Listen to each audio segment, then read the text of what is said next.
The idea of a sleepover, as it appears in movies and television, connotes a lot of things beyond a mere hangout session that happens to last through the night.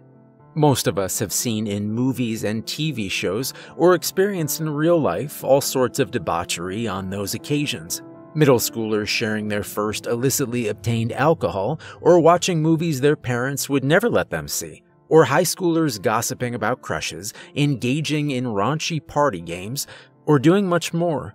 But it's also easily forgotten how much pure and innocent fun such occasions can be for kids at a younger age. At that age, kids, usually still segregated by gender, often see a sleepover as nothing more than an endless play session with their buddies. The weekend of my friend Brian's 11th birthday began as one such occasion. Fourth grade was a week behind us, and a summer of freedom, or at least what our obedient, well-behaved selves thought of as freedom, was ahead. Brian's dad loaded us into his SUV and drove us an hour away to his family's lake house for an overnight trip, where we spent the early afternoon swimming and diving into the water by Brian's family's private pier. After that, we played football in the front yard, 3-on-3, with me, Brian, and Brian's little brother Jake facing off against Matthew and the twins Mark and Taylor. Brian's parents made us dinner, complete with a cake for their son.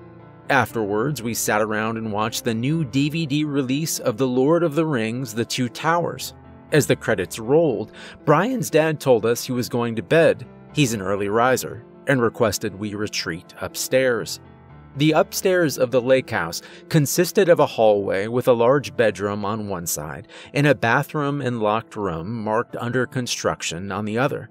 The large bedroom had been set up with 2 small beds and 4 sleeping bags, as well as an old television linked to a VCR.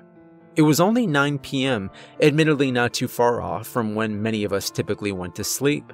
But this was no typical occasion. We chatted, threw pillows at each other, passed around a bop it, and battled each other using a link cable on the 2 Game Boy Colors Mark and Taylor brought. We decided to see what we could watch on television. It received basic cable. We were mostly intrigued, though, by the stack of VHS tapes next to the VCR. The first was a plain black tape with The Matrix written in marker on it. Someone must have recorded a copy from TV. We all wanted to watch it, so I inserted it into the VCR and hit play. Brian turned off the lights as the movie started. We sat on the floor around the television. Unfortunately, the film had a grainy quality, and the images repeatedly faded away into what looked like footage from a different movie. The combination of the lack of light, our physically active day, and the poor quality of the tape had a predictable effort. I started yawning. About 20 minutes in, Brian giggled that Jake was asleep.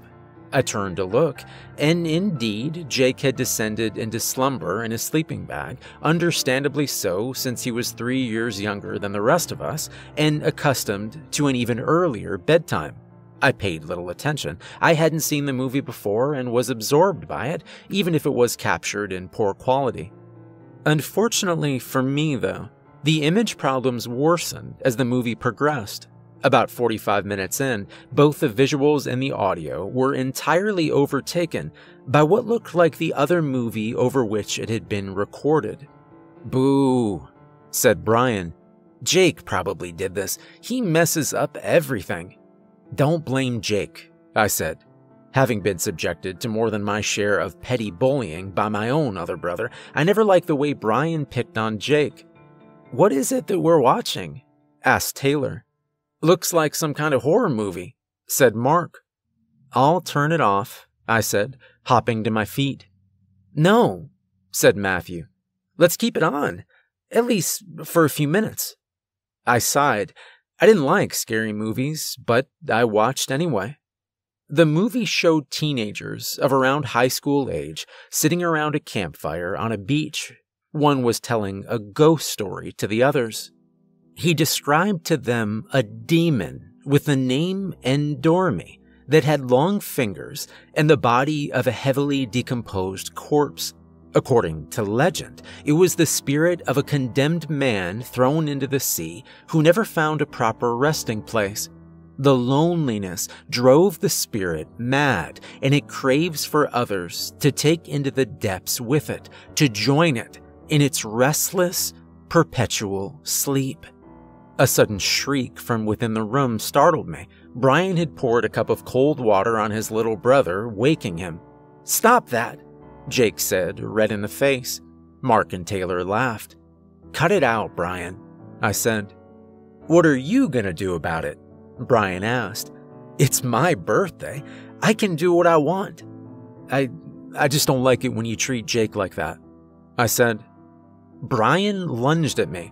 He was much bigger and a much more athletic kid than my scrawny self, not to mention 10 months older, and he quickly had me subdued on the ground.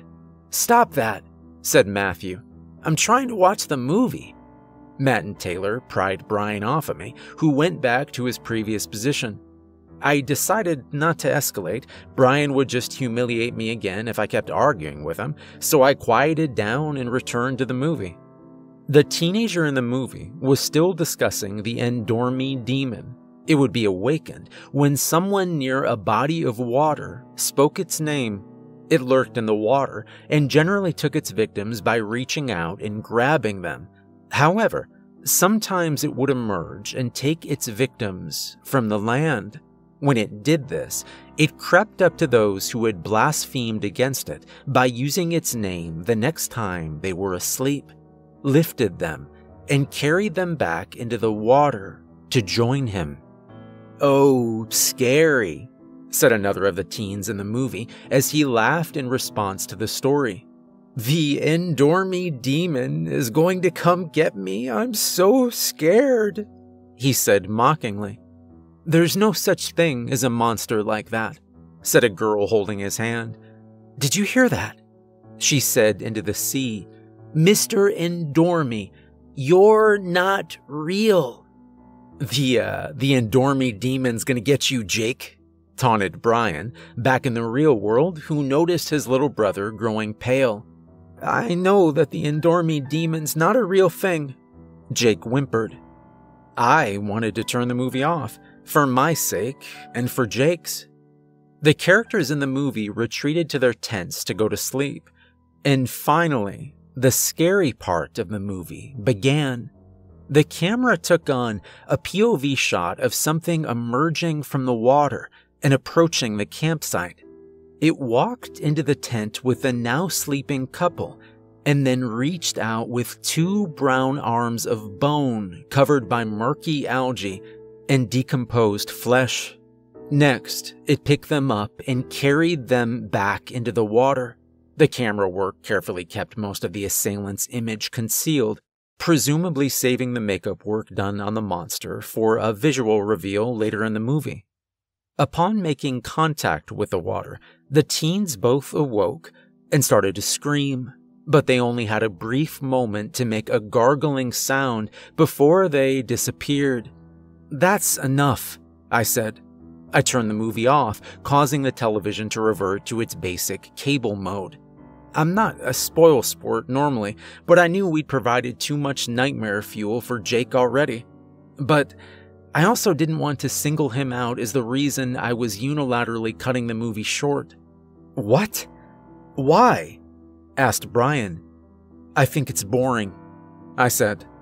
Expectedly, Matthew, Brian, Taylor, and Mark didn't buy it and inundated me with jeers. "Looks like Tom's terrified of Endormi," said Mark. "Tom thinks the Endormi demon is coming to get us," said Taylor. "There's no such thing as the Endormi demon," said Matthew, trying to be a little more empathetic. I sighed. "Let's just do something else, okay?" Thankfully, my friends didn't pout much more. We played video games for a bit, followed by a few rounds of Mafia, with the room illuminated only by the glow of the muted television. Jake fell asleep again pretty quickly, followed by Matthew. There was no variation of Mafia that worked with only 4 people, so Brian, Mark, Taylor, and I decided to call it a night. I closed my eyes. My heart raced, however, as clips from the movie haunted me. I wasn't used to seeing movies like that. I thought about those 2 arms reaching out at that unsuspecting couple. Mostly, What horrified me the most was their obliviousness to their own death until the moment their bodies hit the water. They only learned of their fate when it was too late for them to do anything about it. I kept seeing that image replay in my head again and again of the couple's eyes shooting open upon contact with the water, and then them both disappearing for good. At least we didn't keep the movie on long enough to see what the creature looked like. That probably would have scarred me even worse. I tossed and turned, but couldn't go to sleep. I became endlessly absorbed by the sounds of the room, each one getting in my way when I tried to clear my mind. There was the regular hum of the overhead fan, the insects from outside, and the regular breathing of my friends whose state of sleep I envied. In every corner, I pictured a skeleton with patches of mucky brown, decomposed skin waiting to strike. I turned my attention to the faded television, which still ran on mute. It was stuck on the TV Guide channel. Two hosts were speaking in the top portion of the screen as the channel selection rotated underneath. A blonde woman chatted with a man with a beard she was interviewing. It had the intended effect of making me drowsy. Then, the man gave a concerned look and pointed behind the woman. Before she could react, a murky, bony hand emerged from off camera and dragged her away. The man stood up in shock and said something to the camera, presumably to the crew there filming him. The image started to jostle and then cut to static, leaving on screen only the perpetual channel guide. Then, the static faded away, revealing for a moment the image of a skull covered in various states of decomposed flesh. "Tom!" I heard a high-pitched voice whimper as I felt a force against my shoulder. I had, in fact, fallen asleep, and now Jake was shaking me awake. "Yeah?" "The demon. It came. It got." Hey, I said, trying to be reassuring. "You're okay. Nothing's coming for you. It was just a nightmare. I just had one myself." "But Matthew, I saw the demon carry him away." Jake was sobbing. I realized that he was more than superficially scared, but when I scanned the room, the sleeping bag where Matthew had fallen asleep was empty. "He probably just went to the bathroom," I said. "That makes sense, doesn't it? Don't worry. It's gonna be okay." Jake looked only a little reassured. "I'll tell you what," I said. "I'll go knock on the bathroom door now, and I'll see if he's here. I'll be right back. Try to go to sleep, okay?" Jake nodded and curled up by my sleeping bag. I got up and walked over to the hallway. The door to the bathroom was shut. I knocked on it softly, then more loudly. Hearing no response, I opened the door and peered in. The light was off, so I flipped it on. After so much time in the dark, I had to cover my eyes for a moment from the resulting brightness. Inside, I could see that the bathroom was empty. Where had Matthew gone? Maybe he'd gotten something to eat or drink from the refrigerator downstairs?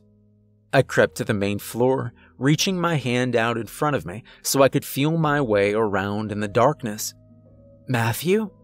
I whispered as I searched. He was nowhere to be seen. Then, I noticed that the back door that led to the lake was open. Had Matthew gone outside? Why would he do that? Or had something else gone inside? I headed back upstairs, tiptoed into the bedroom, and shut the door behind me. To my shock, not only was Matthew still gone, but now Jake was gone too. Only Brian, Mark, and Taylor remained, sound asleep and unaware of anything unusual happening around them. I heard a sound of movement outside the door, like someone or something was shuffling down the hallway. I crawled into my sleeping bag, unsure of what to make of things. I peered under the doorframe and vaguely discerned in the shadows 2 approaching legs. The door slowly creaked open, revealing a dark, tall silhouette. I gulped and hoped to myself that it was merely Brian's father checking in on us. Maybe he'd know what happened to Jake and Matthew. I shut my eyes tightly, buried my head underneath my sleeping bag, and lay as still as I could. I could hear the shape step over me and walk to the bed where Taylor lay. A few moments later, I heard the shape step over me again and then shuffle out the door. When I crawled out of the sleeping bag and looked around, Taylor's bed was empty. I felt like I'd never been so close to death. If this really was the Endormi demon, was it going to come for me next? And had so many of my friends now met the same fate as that couple from the movie? The movie said that when the demon goes to shore, it only takes those who are sleeping. So all I needed to do was wake up Brian and Mark. Then they'd be safe, at least as long as they stayed away from the water. The shuffling sound started up again. A sense of incredible fear ran through me and froze me in place. This time, though, I kept my eyes open as the figure approached. It sure wasn't Brian's dad. Before me stood something even worse than I'd imagined. What looked like dirt, gunk, and faded algae covered its body. Patches of flesh lined its ribcage and left side of its face. One of its sockets had a bloody red eye that made contact with me. But the demon paid me no heed as it walked to the other side of the room. I knew I had to scream, as in doing so I'd spare my friends by awaking them, but the horrific sight before me rendered me immobile. I reached in the back of my throat and found nothing. All I could get out were vague grunt sounds as the demon reached out with its bony arms and threw Mark over its shoulders. The creature, despite its nightmarish appearance, handled him gently, and Mark continued sleeping peacefully in its arms. The creature gave me another look, one that sent shame all over me. It realized I was a coward. As the creature left the room, I finally mustered the courage to get up. I followed it from the distance and watched as it descended the stairs. I peered out the back window as it submerged into the lake water. For a moment, I saw Mark struggle as the water awoke him, but within moments, both he and the demon disappeared from my vision. For a few seconds, the water, now slightly illuminated by the early morning light, looked tranquil, even as I now understood an extraordinary horror to exist in its depths. Then, a decrepit head emerged as the demon began its return to the lake house. I rushed upstairs, grabbed Brian, and called out his name. "What?" he asked in a daze. "What are you doing? Where is everybody? What time is it?" I ran out of the room and looked out a window at the shoreline. Sure enough, now that its last potential victim was awake, the demon was gone. I knew we needed to tell Brian's father, but there was no way he'd believe me. Brian didn't even believe me. He laughed in my face when I told him that the monster from the movie was real and had taken our friends away to the water. "So, you last saw everyone else heading out to the pier?" said Brian. "Well, that's probably where they are then. I mean, where else can they be? Keep your stupid demon stories to yourself. Even Jake didn't believe them as strongly as you, and he believes anything. I'm gonna go find him." He shoved me aside and walked out the back. I ran after him and tried to stop him. "Matt? Taylor? Mark?" he called as he jogged to the edge of the water. "Stop!" I screamed, trying to catch up. But before I could do anything, a bony arm reached upwards from the water and grabbed Brian by the ankle. He screamed and tried in vain to hold onto a wooden plank as he was tugged out of view. I collapsed where Brian had just met his demise. Tears welled up in my eyes. If the rules from the movie were true, then at least I still wasn't in any danger. But I'd failed all my friends so miserably. All I needed to do was keep them awake and away from the water's edge, and I'd fumbled every opportunity I'd had to protect them. I yelled into the water, "Please, please give them back. Take me if you have to. Please endure me." There, I said it. Now please, take me for them. I had no reason to expect any bargain of this kind to work. I just wanted this nightmare to end and a chance to make up for my failure. The water before me bubbled. The demon shot up and somehow balanced on the water's surface. He still looked terrifying, but less so in the morning light. He lifted his long index finger. "1," I said. The demon nodded slowly. "Only 1."